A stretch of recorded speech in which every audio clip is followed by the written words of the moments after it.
जिस दौर में देश की संसद में बैठकर झूठ बोला जा रहा हो, आम आवाम के खिलाफ नीतियां बनाई जा रही हो, उस दौर में जागरूक नागरिकों की जिम्मेदारी है कि वो समानांतर संसद लगाएं। इसलिए इस छात्र संसद में आए हुए सभी क्रांतिकारी साथियों को मेरा जय भीम, जय मंडल, इंकलाब जिंदाबाद है। झूठ के दौर में, त्रिशूल और तलवार के दौर में हम कलम और किताब बचाने की लड़ाई के लिए यहां इकट्ठे हुए हैं। जिस दौर में संविधान के खिलाफ हर काम संवैधानिक तरीके से करने का दावा किया जा रहा हो, झूठ को इतनी बार बोला जा रहा हो कि सच लगने लगे, उस दौर में जरूरत इस बात की है कि वक्त के सच को इतनी बुलंदी से बोला जाए कि या तो वो सच इस देश के आम आवाम को समझ में आ जाए या हुक्मरानों को समझ में आए कि वो जेल भेजना शुरू करें। इसलिए जेल भेजना हमारे लिए तमगा है। प्रोफेसर रतन लाल बैठे हुए हैं, जेल से लौट कर आए हैं, और जो यहां नहीं लौट के आ पाए, मैं वैसे प्रोफेसर हनी बाबू और प्रोफेसर आनंद तेलतुंबड़े को याद करते हुए अपनी बात शुरू कर रहा हूं।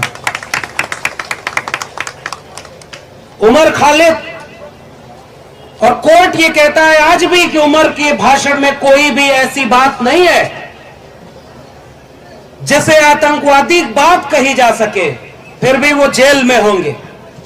प्रोफेसर हनी बाबू ने तो कोई पोस्ट भी नहीं लिखी थी। प्रोफेसर रतन लाल ने कोट किया अपनी बात, लेकिन प्रोफेसर रविकांत ने लखनऊ विश्वविद्यालय में तो किताब को कोट किया था। उनके ऊपर कैंपस में घुस करके गोली मारो, जूता मारो का नारा लगाया गया। जिन लोगों ने प्रोफेसर पर हमला किया वो बाइज्जत बरी हैं और प्रोफेसर सच बोलने के जुर्म में एफआईआर झेल रहे हैं। हम उस दौर में खड़े, कैंपसों पर हमला हो रहा है, जेएनयू को इतना बदनाम किया गया और प्रधानमंत्री तारीफ कर रहे हैं, ट्वीट कर रहे हैं कि जो फेल हो गए यूपीएससी में उनके साथ हमारी सिंपैथी है, जो पास हो गए उनको बधाई दे रहा हूं। और उसी जेएनयू से पढ़ी हुई गीतांजलि श्री जब अंतर्राष्ट्रीय बुकर पुरस्कार पाती है तो कोई भी ट्वीट उनका नहीं आता है। और उससे भी ज्यादा विरोधाभास इस बात का कि यूपीएससी क्रैक करने वालों को बधाई देने वाला प्रधानमंत्री लेटरल एंट्री ला करके बिना परीक्षा दिए कुछ लोगों को ज्वाइंट सेक्रेटरी बना रहा है। ऐसे विरोधाभास के दौर में हम खड़े हैं। इसलिए सबसे पहले मैं एनईपी पर बहुत सारी बातें हुई, आंकड़ों के साथ बोलने पर भी अगर जेल हो रही है तो फिर बचेगा क्या, किस तर्क से बोला जाएगा। फिर भी मैं आंकड़ों की बात करूंगा। मैंने अपने नाम से आरटीआई लगाई, 1 जनवरी 2020 तक के आंकड़े निकाले। देश भर के 45 केंद्रीय विश्वविद्यालयों में कितने प्रोफेसर हैं, असिस्टेंट, एसोसिएट और प्रोफेसर की रैंक पर कितनी सैंक्शन पोस्ट है, कितनी वैकेंट है। तो मेरे सामने जो आंकड़े आए मैंने उसका कंक्लूजन निकाला। तो इस देश में 1 जनवरी 2020 तक लगभग 83% प्रोफेसर, 82.82 शेड्यूल कास्ट के प्रोफेसर की पोस्ट वैकेंट है यानी खाली है। 93.98% शेड्यूल ट्राइब की पोस्ट प्रोफेसर की खाली है। 96.65% प्रोफेसर की पोस्ट ओबीसी की खाली है। 85.71% पोस्ट पीडब्ल्यूडी यानी विशेष रूप से सक्षम लोगों की पोस्ट खाली है। एसोसिएट प्रोफेसर में जाएंगे तो लगभग 90 से 95% ये रिजर्व कैटेगरी की सीटें खाली है। असिस्टेंट प्रोफेसर में थोड़ी बहुत भर्तियां हो पाई। ये आरटीआई हमने लगाई और हम कहां ये मांग करने वाले थे कि जितने खाली पद हैं कम से कम उनको तो भरो जो सैंक्शन पोस्ट होती है, और हर बार के बजट में उनका बजट एलोकेशन होता है। वो लोग भले उनकी डिग्रियां फेक हो, लेकिन वो साजिश करने में माहिर है, इसलिए जितने खाली पद थे उन्हें खत्म करने की पॉलिसी बना दी और उसका नाम दिया नई शिक्षा नीति 2020। न रहेगा बांस, न बजेगी बांसुरी, न बचेंगे ये खाली पद, और न आप इन पर नियुक्ति की बात करेंगे। और ये बात मैं बोल रहा हूं, मतलब जो आज भी दिल्ली विश्वविद्यालय में ठेके पर प्रोफेसर हो, एडहॉक टीचर। देश भर के लोग समझते हैं कि दिल्ली विश्वविद्यालय में प्रोफेसर है, और मुझे पता है कि जितना बोल रहे हो उसका खामियाजा क्या भुगतना पड़ेगा। जब प्रोफेसर छोड़िए, वाइस चांसलर और प्रिंसिपल झंडे वालान से तय हो रहे हो, वो हमारे आप को देख करके, जब कुलपति ही विचारधारा देखकर बनाए जा रहे हैं तो नियुक्तियां किस आधार पर होंगी, इसके बारे में और कुछ कहने की जरूरत नहीं।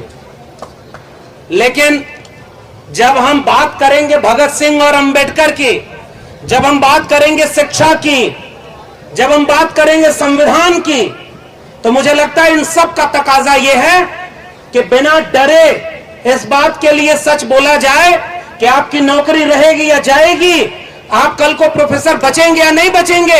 इससे ज्यादा बड़ी बात यह है कि कल को भारत का संविधान बचेगा या नहीं बचेगा। हम तो पढ़ लिख करके यहां तक आ गए, 300 रुपया फीस थी इलाहाबाद विश्वविद्यालय की, 5,000 रुपए में पूरी पीएचडी कर डाले दिल्ली विश्वविद्यालय से, तब जाकर के हम यहां खड़े हो गए और 12 साल से एडहॉक प्रोफेसर, ठेके पर प्रोफेसर बने। मैं जानता हूं कि अगर हम आज ये नहीं बोले तो कल को न तो ये 300 रुपए फीस किसी विश्वविद्यालय की होगी, और न हमारे जैसा कोई व्यक्ति गांव के खेत खलिहान से निकलकर मजदूरी और किसानी करने के बाद आकर के किसी विश्वविद्यालय में न तो रिसर्च कर सकता है, न प्रोफेसर बन सकता है। इसका दस्तावेज का नाम है नई शिक्षा नीति। इसलिए हमें बोलना पड़ेगा, इस शिक्षा नीति ने क्या तय किया है। न्यू एजुकेशन पॉलिसी नहीं है ये। No education for people, no education for poor, ये इसका नाम है। इसलिए मैं इसको नई शिक्षा नीति नहीं कह रहा हूं। किस बात की शिक्षा? शिक्षा का मतलब क्या? ढेर सारी बातें पूर्व के वक्ताओं ने बहुत सारी कही हैं। इन्होंने कहा कि हम बोर्ड एग्जाम के दबाव को कम करेंगे, हम ग्रेडेड सिस्टम लाएंगे, और स्कूल का जो पूरा पैटर्न था सेकेंडरी, मिडिल, प्रिपरेटरी और फाउंडेशन के नाम पर बदलेंगे। आंगनबाड़ी के लोगों और प्राइमरी स्कूल के शिक्षकों के दबाव को कम करेंगे। मैं जिस उत्तर प्रदेश से आता हूं, वहां उत्तर प्रदेश में आजकल बहुत खुदाई हो रही है। उसी खुदाई से निकली गई चीज को पढ़ने के लिए प्रोफेसर रतनलाल जेल में गए, और कोर्ट ने यह कहा कि अरे भाई तय ही नहीं है कि वो है क्या, और तुम इसके नाम पर जेल में भेज रहे हो। उस प्रदेश में शिक्षा के हाल यह है कि एक नई पॉलिसी बनाई गई है। एक तो प्राइमरी स्कूल के मास्टर को समय पर सैलरी नहीं दी जाएगी, और उत्तर प्रदेश में प्राइमरी स्कूल का मास्टर पढ़ाए न, इस बात को सुनिश्चित करने के लिए इतना काम उसके ऊपर दे दिया गया है। कोई गणना करानी है तो कराओ, वैक्सीन लगानी है तो लगाओ, कोई काम सरकारी आदेश आया है गांव गांव जाओ, पढ़ाने के इतर सारे काम करेंगे। और उनका एक फरमान बेहद खतरनाक है कि जिस स्कूल में विद्यार्थी कम हो गए वहां से टीचर सरप्लस हो गए, ज्यादा हो गए, तो दूसरे विद्यालय में उसी स्कूल के टीचर को भेज दिया जाएगा। यानी नई शिक्षकों की भर्ती नहीं होगी। फिर भी भर्ती हुई पिछले कार्यकाल में 69,000 शिक्षकों की भर्ती। राष्ट्रीय पिछड़ा वर्ग आयोग ने कहा कि उसमें आरक्षण को खत्म करके भर्ती की गई है। 27% आरक्षण की बजाय 3.81% आरक्षण ओबीसी को मिला। बहुत दिन तक सरकार उसको टालती रही। बाद में जब मान लिया कि हाँ गलती हुई हमसे, फिर भी उनके ऊपर कोई मुकदमा नहीं है। और हरियाणा के मुख्यमंत्री ओम प्रकाश चौटाला ऐसे शिक्षा घोटाले में आज भी जेल में है, और उत्तर प्रदेश का मुख्यमंत्री आज पूरे देश में, वहां पर उत्तर प्रदेश में नारा लगा रहा है कि राम मंदिर बन रहा है तो काशी और मथुरा भी जाग रहे हैं।